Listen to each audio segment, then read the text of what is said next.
Ça ressemble à quoi une houblonnerie?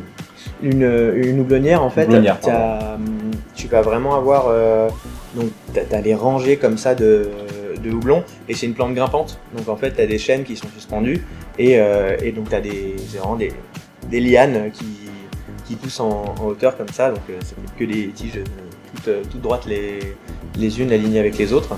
Mais ouais, c'est quand même rigolo de voir les camions qui passent plein de ces lianes du coup, et qui vont ensuite, ils les attachent, et puis c'est séparé, ils enlèvent les feuilles, t'as les cônes tout frais du coup qui sont sur les machines, sur les rouleaux, et du coup après donc séché, ça sent super bon de partout, et tu vois vraiment tout le process jusqu'à vraiment la pelletisation.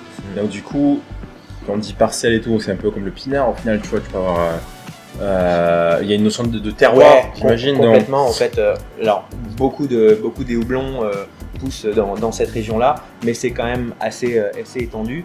Et en fait, nous par exemple, il y en a certains qu'on a sélectionnés qui étaient de l'Oregon, donc un état en dessous de Washington.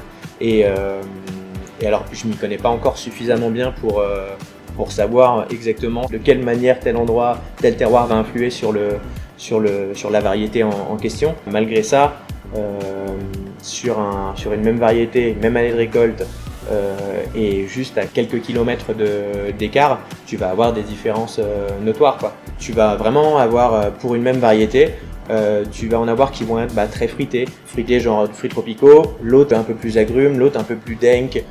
C'est justement les deux stratas que j'ai chopé. T'en as un qui était vraiment, je trouve, fruité, équilibré, machin, et l'autre complètement dank. Et c'est pour ça que je me suis dit, ok, ça va être intéressant de travailler les deux.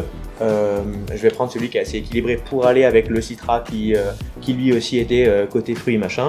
Et dans une prochaine NEPA, où là je voudrais un truc un peu plus dank, je vais utiliser le strata un peu plus dank. Ça débloque vraiment une autre strate dans le contrôle des bières, et ça nous permet de faire encore plus ce qu'on veut vraiment, et des produits qui nous ressemblent beaucoup plus, quoi.